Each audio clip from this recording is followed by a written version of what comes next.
Ciao a tutti, oggi vorrei parlare di questa serie TV che nessuno ha chiesto ma che ci hanno regalato. Grazie, dovete evitare. Serie TV che potete trovare su Mediaset Play sotto la voce biografico, ma che di biografico non ha nulla. Sissi non è Sissi, a tratti anche Francesco Giuseppe non è Francesco Giuseppe, e i fatti storici sono buttati a caso, un po' come è buttata a caso questa serie TV.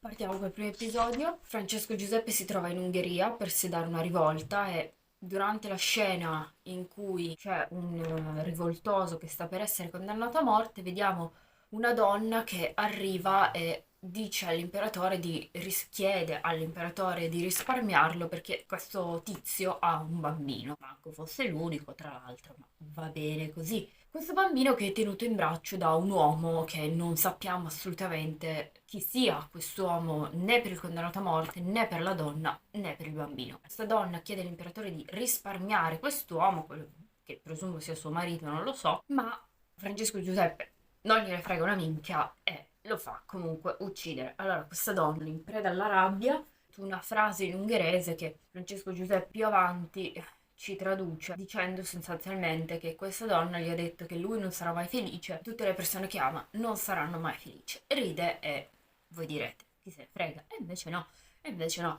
perché questa donna tornerà nelle sue visioni, nei suoi sogni, non lo so, non ho capito. Fatto sta che anche noi dobbiamo subirci le visioni di questa donna, che ci eviteremo molto volentieri, e invece no, ci vogliono rompere le balle già da subito. Bene. Andiamo avanti, adesso siamo a Postenoffen, dove c'è Elena, la sorella maggiore di Sissi, che si sta preparando per incontrare l'imperatore. E sentiamo questa frase che dire tremenda e poco. Elena è davanti allo specchio, la madre le mette una collana e dice ad Elena: Ah, questo è l'abito che avevo al mio fidanzamento. E io lì, eh?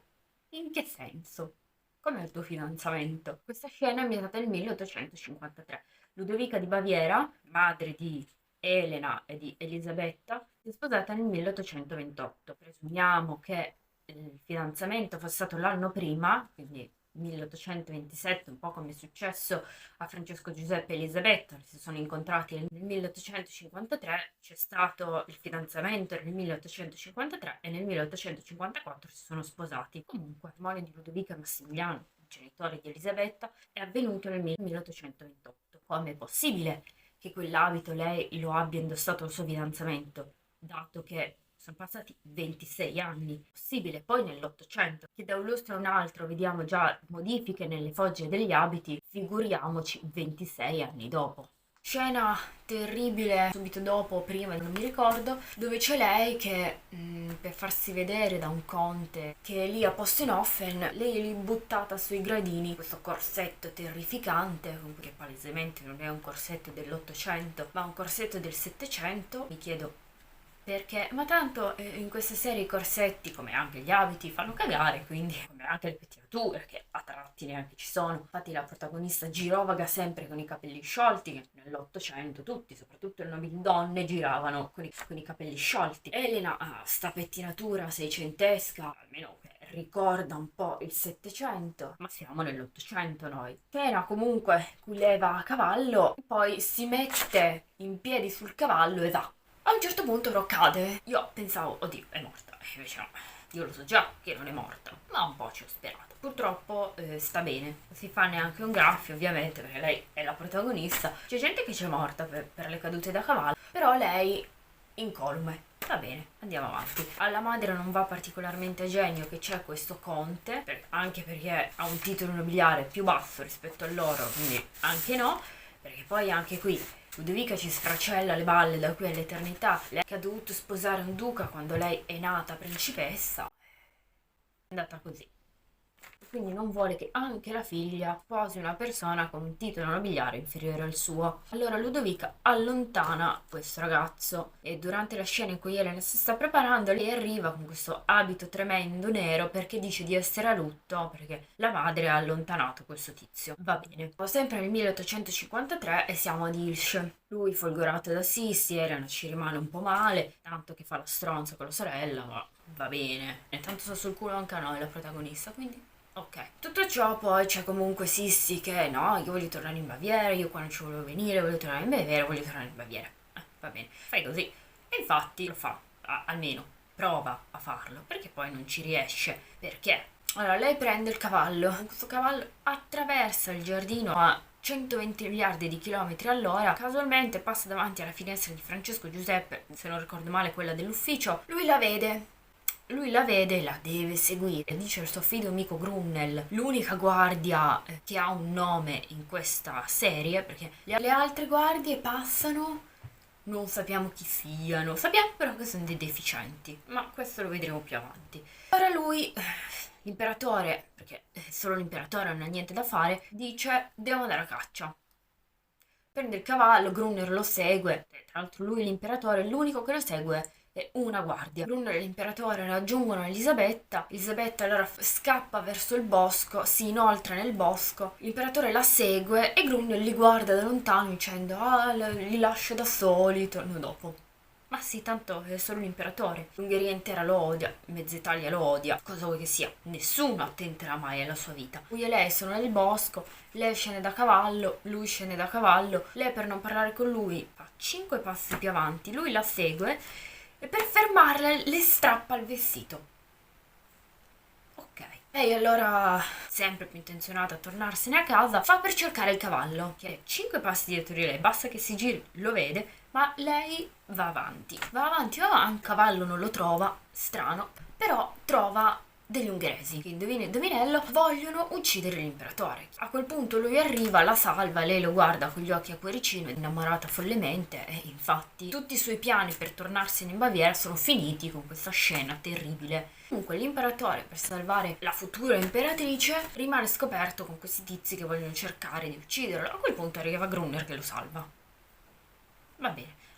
I due poi si recano al fiumiciattolo perché nessuno deve scoprire cosa è successo. A questo punto lui si toglie la camicia, lei già follemente innamorata, adesso è ancora più innamorata. Infatti, da che se ne voleva tornare in Baviera e non partecipare assolutamente per nessun motivo al ballo, adesso lei deve partecipare al ballo. Sfracella le balle un po' a tutti come sfracellerà le balle per tutta la stagione perché non trova il suo vestito, non trova il suo vestito. La madre dice vabbè fatene fare uno. Certo, mancano, non lo so, 5 ore al ballo? Quale sarto nell'Ottocento in 5 ore non ti fa un vestito da zero? Ah, va bene. A questo punto lei, probabilmente alla ricerca di un sarto o di un vestito abbandonato per i corridoi, se ne va in giro per il palazzo e non ho capito perché, lei deve distrarre una guardia. Non è che sia infiltrata in quel castello, lei è stata invitata ad andare lì, però vabbè, lei distrae questa guardia, ma come la distrae? Innanzitutto c'è un corridoio lunghissimo, una sola guardia, l'imbecille di guardia, perché lei lancia un vaso, lui va lì per controllare 8 ore per andare lì e controllare cos'è, nel frattempo lei va via con i suoi tacchettini che risuonano per tutto il corridoio. Ok. Lei continua a girare per i corridoi e viene sorpresa dalla contessa Esterasi, che la porta dall'arciduchessa Sofia, che le chiede perché pensate di avere la taglia giusta per il vestito? E lei le risponde, supercazzola infinita, perché me lo dice il cuore. Che tra l'altro mi sa che questa scena era pure nel trailer, cioè cagare nel trailer fa ancora più cagare nella serie. Lei, contenta della risposta, le dà l'abito e le va via. Chissà dove, in giro a cazzo per i corridoi esattamente come prima. E finisce con il suo formidabile senso dell'orientamento davanti alla camera, penso alla camera, dell'imperatore che si sta intrattenendo con delle fanciulle. A questo punto arriva Grunnel dal nulla e sostanzialmente la fa schiodare da lì. Vediamo poi tutti lì al ballo, Ludovica e Elena che aspettano di essere annunciate e vediamo poi lei in camera che si prepara con tutta la lentezza di questo mondo. Infatti poi arriva in ritardo. Questo abito tremendo che si è messa da sola perché camerieri e cameriere come le guardie non pervenuti. Lui poi balla con Ninè, cosa che nella realtà non è mai successa perché ha sempre ballato con Elisabetta. Alla fine comunque il bouquet lo dà ad Elisabetta. Finito così il bellissimo primo episodio, possiamo passare al secondo che è ancora più bello. Secondo episodio arriva l'imperatore a Possenoffen e pomeriggio li vediamo a Rozza con la contessa Esterase che fa da chaperon a Elisabetta. Non ha mai avuto una chaperon, adesso gliela mettiamo, va bene. A un certo punto i due decidono di fermarsi, Leonila e Sterasi, loro se ne vanno in giro sempre per il bosco, sempre da soli perché sono solo l'imperatore e la futura imperatrice, chi se ne frega. Si fermano poi davanti a un fiumiciattolo. A questo punto lui dal mantello tira fuori sto cuscinetto, in cui è incollato con del Bostik probabilmente la tiara, la tira fuori, la gira tutta, quella lì rimane lì appiccicata, però lui la prende, la mette in testa a Elisabetta e le dice siete coraggiosa. In base a cosa non si sa, però va bene. Dopo la cena avvenuta quella sera, il padre di Sissi e l'imperatore litigano. L'imperatore allora scazzato prende e se ne va, Sissi lo insegue e lui, prima di andare a Vienna, fa tappa in un bordello. Brunel entra e dice alla capa della baracchetta che fuori c'è l'imperatore che deve entrare. Ora, prima ce le aveva al castello, adesso deve far tappa lì, tra l'altro dicendo a tutti che lui è l'imperatore. Vabbè, poi fanno schiodare tutti dal luogo, lui entra, fa, nel mentre arriva Sissi a cavallo che va verso una finestra e sbircia dentro. Non vede nessuno, allora va via. Ma mentre va via, riesce a nascondersi dietro il muro per vedere l'imperatore che esce. A quel punto lui poi va via, lei entra e chiede di poter parlare con la signorina con cui si è intrattenuto l'imperatore. Va bene. Lei paga la capa della baracca, la porta dalla tizia, momento lesbo inutile, il tempo finisce, tutti a casa. Il giorno dopo lei torna perché vuole fare della tizia la sua damigella. Tizia che si chiama Fanny. Il secondo episodio si apre con lei che guarda fuori dalla finestra con un abito bianco. Poco dopo arrivano i camerieri che le portano il regalo dell'imperatore. Lei prova il regalo dell'imperatore che è un abito terrificante. Subito dopo la vediamo insieme a Elena che le sta insegnando l'etichetta di corte e lei ha di nuovo l'abito bianco. Passa un mese, arriva l'imperatore, a cena lei ha sto abito che ce lo potevamo evitare, che ricorda vagamente gli abiti di epoca napoleonica, però poi lo guardi e la parte inferiore del corpetto è aderente. Va bene. Qui c'è la scena di lei che lo segue mentre lui arrabbiato se ne va. La mattina dopo lei torna con lo stesso abito, ma sopra questo abito ha una specie di corsetto. Va bene. Lei fa cambiare Fanny, vanno a casa sua e lei ha di nuovo l'abito che le ha regalato l'imperatore. Fine dell'episodio 2, loro si sposano. Episodio 3, loro vanno in luna di miele, raggiungono il castello di Luxemburg vicino a Vienna. Qui vediamo loro che, abbandonando sempre l'Esterasi al suo destino, arrivano al castello, vanno nella sala da pranzo. È un momento imbarazzante e delirante in cui loro giocano un 2-3 stella con i camerieri. Molto bene. Episodio 4 che segna l'inizio della fine per quanto riguarda la linea temporale perché non esiste. E mattina lei gira per il castello bevendo il suo tè o quel che sta bevendo, seguita dalle sue cameriere. Lei però deve andare via, deve raggiungere Fanny nei bassi fondi, quindi per distrarle cosa fa? Si gira, loro si devono inchinare e lei riesce a scappare e raggiungere Fanny. Va bene. Tra l'altro è vestita con un abito che palesemente non è un abito da poveraccia e con sto mantello che anche quello palesemente non è un mantello da poveraccia, però nessuno la riconosce. Sono tutti degli idoli tranne lei e quindi nessuno nota questa cosa. E la raggiunge, si dicono qualche cosa che non mi ricordo, altro momento lesbo inutile, lei sta tornando a casa, è tipo a 5 passi da dove era Fanny, ma c'è questa signora che la ferma e fermandola la tocca e lei ha delle visioni sul futuro di lei. Va bene. Poco dopo, completamente a caso, arriva un tizio che le tira giù il cappuccio del mantello, tutti la riconoscono come l'imperatrice e iniziano a toccarla. Lei probabilmente sviene, non sappiamo però come sia finita di nuovo al castello. La scena dopo, lei è lì, ma boh. Scopriamo che lei è incinta, passano 6 mesi e lei incontra Andrassi. Tornando al castello c'è una protesta lì davanti, lei arriva con la carrozza, apre la porta della carrozza, guarda fuori, sono tutti lì che la guardano, lei si gira, non so per quale motivo, e si butta sulla gente e vediamo questa scena da concerto in cui il cantante si butta sulla folla e loro con le mani che lo spostano di qua e di là.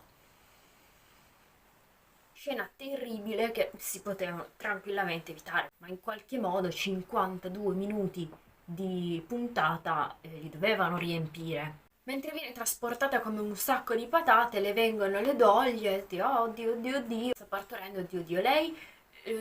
Lei non si sa per quale motivo deve avere per forza vicino a sé Fanny, perché se no non può partorire. Allora, vanno a chiamare Fanny, lei arriva e praticamente fa scansare l'imperatore che era seduto di fianco alla moglie. A quel punto lei può partorire. Scena finale dell'episodio c'è il battesimo della bambina Sofia, nata nel 1855. Durante questo evento arriva un tizio, non si sa da dove, probabilmente si è travestito da panca, arriva e con un salto che neanche Assassin's Creed ferisce l'imperatore. Fine della puntata. Questa scena, quando dico che la storia è buttata a caso, è perché Sofia è nata nel 1855, lui ha subito un attentato di questo tipo nel 1853. Mentre stava passeggiando, fu aggredito da un operaio ungherese che provò a tagliargli la gola, ma non ci riuscì. L'imperatore ebbe solo qualche scoriazione. L'operaio tessile ungherese venne giustiziato praticamente subito. Episodio 5, lo stanno curando, lui con una ferita al collo, lei che gli dice non mi lasciare, o non morire, non morire, non mi ricordo. Non è che se glielo dici allora lui magicamente guarisce. Ma evidentemente è così, perché lui vede la tizia ungherese che abbiamo visto nel primo episodio, e apre gli occhi. Vabbè, e poi guarisce, non si sa perché. E poi probabilmente è un miracolo. Lui è nel suo ufficio, che sta discutendo insieme ad altri, rientra con la figlia in braccio, perché lei va in giro per il palazzo, non ci va nessuno, va bene. Lui dice che deve andare a combattere in prima linea a Solferino, che è vero, lui è andato a combattere in prima linea a Solferino, peccato che la battaglia di Solferino durante il secondo risorgimento italiano fosse stata combattuta nel 1859. Lei qui ha appena partorito la figlia, Sofia, che è nata nel 1855. Poi abbiamo la seconda figlia, nata nel 1856, e il terzo figlio, nato nel 1858. Quindi lei dovrebbe già avere 3 figli, ma qui ne ha una sola. Ok. Lui va in guerra e tra l'altro sembra che la battaglia di Solferino sia durata circa un anno, perché lui va in guerra che è appena nata la prima figlia, ritorna che la seconda figlia è già nata. Comunque, il partito, lei poi la sera dice a Fanny che vuole raggiungere il fronte. Perché? Così puoi dire ai soldati non morite, non morite, e loro non muoiono, come è successo per l'imperatore all'inizio dell'episodio. Lei ci va, si porta dietro la contessa Esterasi in un lasso temporale non terrestre, perché da Vienna a Solferino ci vogliono circa 12 ore coi treni moderni. Loro sono in carrozza, figurati, così, ma lei arriva così, in giro di una notte lei è già lì a rompere le balle, perché sostanzialmente quello è il suo ruolo. Lei rompe le balle agli altri personaggi e a noi. Lei tra l'altro arriva vestita di tutto punto con la carrozza imperiale giusto per non essere vista. Lei raggiunge l'imperatore e gli dice che lei ha incontrato Andrassi, che forse possono risolvere qualcosa attraverso di lui con l'Ungheria. Va bene. Lui poi non mi ricordo cosa dice, lei a un certo punto si sente male, lui scopre che è incinta e la accusa dicendo che in realtà il figlio non è il suo, ma è il figlio di Andrassi. Lei scazzatissima se ne va, lui cerca di inseguirla, ma butta a terra l'Esterasi. Lui la guarda mentre lei si allontana. Lei torna a Vienna, penso abbandonando lì a terra l'Esterasi. Stacco sul castello, vediamo lei col pancione, presumo siano passati circa 5 mesi. Altro stacco, questa volta sull'imperatore con 3 soldati dietro che a mo' di Sex in the City si dirigono verso il campo di battaglia. Bene. Altro stacco, lei sta partorendo la seconda figlia. Lui torna dalla guerra e scopre che delle 2 bambine se ne sta occupando Sissi.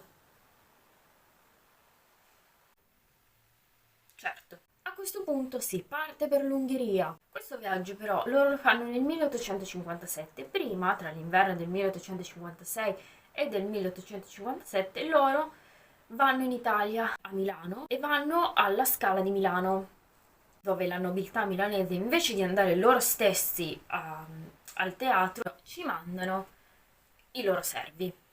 Poi loro tornano dal viaggio in Italia e poche settimane dopo partono per l'Ungheria. Qui invece si parte direttamente per l'Ungheria. Fanno questa cena, alla fine della cena fanno questo brindisi di pace, di non mi ricordo cosa, ma brindano per qualcosa. L'imperatore fa per bere, l'imperatrice però sospetta che quello sia avvelenato, quindi non glielo fa bere. Arriva Andrassi, lo beve lui e si sente male. Loro preoccupatissimi, lei in particolare. Poi però veniamo a scoprire che è tutta una finta. Perché far fare questa scenetta ad Andrassi? Non lo sappiamo.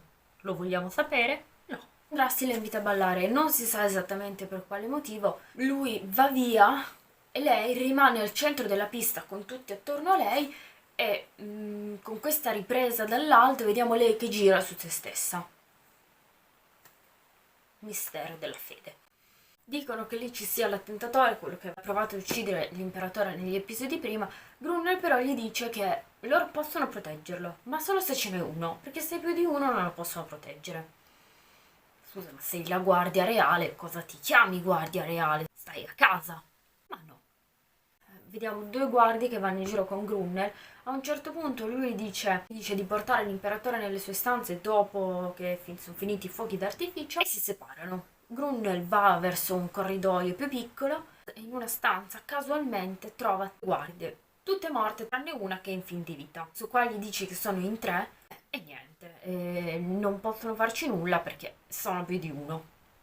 Però riesce a intercettarli, uno se ne va via, l'attentatore se ne va, gli altri due rimangono lì e aspettano che Grunner si metta nel corridoio perché così la ripresa viene più bella. Sostanzialmente per quello. Più li batte, strano, non l'avrei mai detto. Sono poi gli altri due lì che stanno per andare sul balconcino, vedere i fuochi d'artificio. L'imperatore dice all'imperatrice: no, aspetta, che è pericoloso. E ho detto, boh, staranno tutti e due un po' più indietro. Invece no, l'imperatore va, l'imperatrice rimane lì. In tutto ciò c'è un attentatore che sta cercando di uccidere l'imperatore, ci ha già anche provato e mette tre guardie, una sul balconcino, due davanti alla porta del balcone. Va bene. Tutti che acclamano sì, sì, allora Andrassi si gira verso l'imperatore e gli dice guarda, stanno acclamando lei, facciamo andare lei. E lui cambia idea, e dice sì, sì, va bene, e invita la moglie ad andare sul balcone. Arriva l'attentatore di corsa, le due guardie davanti alla porta del balcone non lo vedono, ma lo vede Andrassi che si gira e lo uccide. E scopriamo che questo qui era il tizio del primo episodio che teneva in braccio il bambino. Va bene. Musica triste, loro si guardano con sguardo che dovrebbe essere uno sguardo degli innamorati, ma non gli riesce molto bene a nessuno dei due. Appunto se ne vanno in camera. Dopo un po' arriva Fanny che dice che la figlia sta male. Allora tutti che si precipitano verso camera della bambina. Episodio 6. Grunner ispeziona il cadavere dell'attentatore e trova su di lui una collana che lui si ricorda essere, senza alcuna ombra di dubbio, la collana che aveva un po' di tempo fa Fanny. Vorrebbe dirlo all'imperatrice, ma lei è preoccupata, o almeno dovrebbe esserlo, ma le doti recitative sono quelle che sono, e quindi lui va via. Gli è stata visitata dal dottore, il dottore che dice ah, basta farle scendere la febbre, va bene. L'imperatore tra l'altro stava già dormendo quando è arrivato Grunnel se ne va e lei si addormenta. Cioè, tua figlia sta male e tu ti addormenti. Tra l'altro, una volta che avevi un po' di raffreddore, potevi morire, lei aveva la febbre alta. Ma sì, ma lasciamola lì. Al mattino questo qua si sveglia sorridendo. Ma cosa c'è da sorridere? Va bene. Si gira verso la figlia e guarda caso la figlia è morta. Cioè, l'hanno abbandonata lì a se stessa per tutta la notte, cosa vuoi? Non c'era neanche una cameriera lì nella stanza. Fanny scomparsa pure lei. Lui si sveglia perché lei incomincia a gridare. A un certo punto tornano a Vienna, arrivano, lei monoespressione perenne. A un certo punto l'arciduchessa Sofia dice al figlio guarda che tu sei l'imperatore anche se è morta tua figlia, devi comunque fare l'imperatore. Vanno nell'ufficio di lui, poi la madre gli parla di affari di Stato, lui è triste e dice di lasciarlo da solo. A questo punto parte Francesco Giuseppe, passione interior design. È lì che si mette a spostare mobili, poltrone, robe. Non ho capito. Amo lei che lava Gisella, la seconda figlia, la dà all'Esterasi e le dice portala da mia suocera, una roba del genere. Esterasi da quella frase lì capisce che l'imperatrice in realtà vuole dire che lei non se ne vuole più prendere cura perché non si sente all'altezza di prendersi cura dei bambini e quindi li fa levare dalla suocera. Esterasi probabilmente lo capisce leggendo il pensiero perché altrimenti non si spiega. Mentre Fanny prepara l'imperatrice per non si sa esattamente cosa, lei tira fuori la collana che era stata di Fanny e lei, invece di dire no, guarda perché così così colà, si mette ad accarezzare la guancia di Sissy, poi la bacia svariate volte sulla guancia e infine la bacia sulla bocca. Non lo so, non lo so. Comunque, Sissy si alza, va a chiamare le guardie, l'altra sta lì buttata a terra a piangere.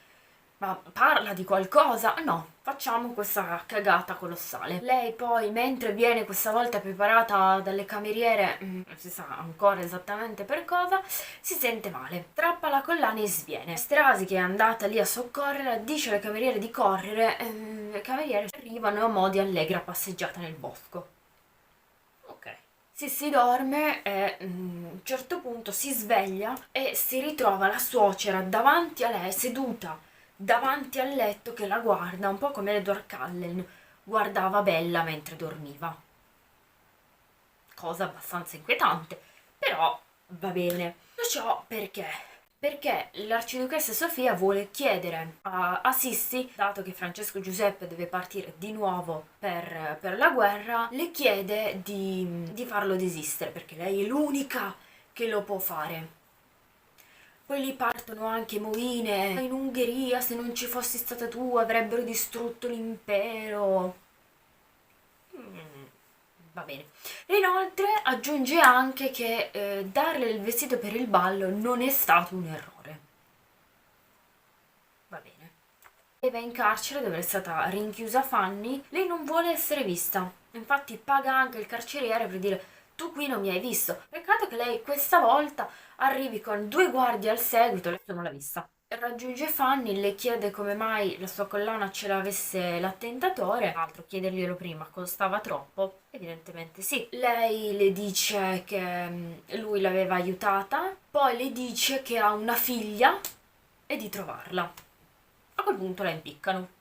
Altro Fanny, che non era una prostituta ma una parrucchiera che lavorava nei teatri, l'imperatrice aveva visto a teatro appunto alcuni dei suoi lavori, le sono piaciuti e la assume come sua parrucchiera personale. Fanny lavorerà per lei per circa 30 anni e sopravvisse anche all'imperatrice perché l'imperatrice muore nel 1898, Fanny muore nel 1911. Qui la storia è quel che l'è. Vediamo le bellissime camicie da notte e vestaglie dell'imperatrice che nell'Ottocento erano attualissime. Poi alla silhouette degli abiti che più che abiti ottocenteschi ricordano abiti settecenteschi, ma va bene. Passiamo poi al quinto abito più brutto di tutta la serie, che l'unica cosa che ha in comune con un abito ottocentesco è la scollatura a barca. Per il resto, questa gonna poi terrificante, questa gonna di tulle in cui sopra c'è il tessuto, che è anche il tessuto del corsetto, che crea questa sovragonna su questa gonna di tulle, lo ripeto, gonna di tulle, che mi spunti il tulle così dalla gonna, anche no. Ma lei comunque ne va fiera, soprattutto perché correda questo abito terribile con questa pettinatura. Per non bastare anche questi guanti, che sono palesemente guanti elasticizzati, i famosissimi guanti elasticizzati del 1800. Ok, ma non solo qua, troviamo questi abiti, li troviamo un po' ovunque, fanno cagare un po' ovunque, come fa cagare un po' ovunque questa serie. Siamo all'abito più brutto, abito che lei mette quando vanno in Ungheria, infatti ha i colori della bandiera ungherese. Bellino, facciamo questo tributo all'Ungheria, però, cioè, mettiamole un abito che sia effettivamente ottocentesco. No, roviniamo così un abito che sarebbe anche potuto essere bellino. Una cosa che vediamo è questa gonna che ha queste balze che nell'Ottocento, sì, nell'Ottocento, negli anni 50 dell'Ottocento in particolare, le balze c'erano, ma erano orizzontali e non c'era una banda che percorreva tutta la gonna in questo modo dove poi partivano queste balze. La scollatura era a barca, ma c'erano anche le maniche, c'era una decorazione qua davanti non completamente fatta di tulle. Poi lei ha ste rose in testa che non ho capito, comunque sono brutte. Abbiamo poi altri due che, come quelli di prima, fanno cagare. Non saprei dire qual è il più brutto, forse quello nero o blu. Forse è più blu, mi sa, ma chi se ne frega, tanto è brutto lo stesso. In questo colletto alla coreana che anche no, negli anni 50 dell'Ottocento i colli o non c'erano o non erano montanti. Poi abbiamo sempre questo corsetto spiaccicato sopra a una camicia. La gonna terrificante. Questa stampa che vista così mi sembra metallizzata, ma non ne sono sicura. Comunque inutile dire che le stampe metallizzate nell'Ottocento non esistevano. Poi sopra questa gonna con questa stampa terribile un sovragonna. Perché? Cioè, il sovragonna c'era, ma fungeva più da strascico e si utilizzava a corte, ma era uno strascico, ma va bene. Abbiamo poi il secondo più brutto, che è un'opera d'arte che va vista da lontano, rigorosamente da lontano. Sta rumentina qua davanti che non si capisce, poi anche sta rumenta tutta qua sul fianco che ce la potevamo evitare, ma evidentemente volevano farci del male. Passiamo poi all'abito più brutto di tutta la serie.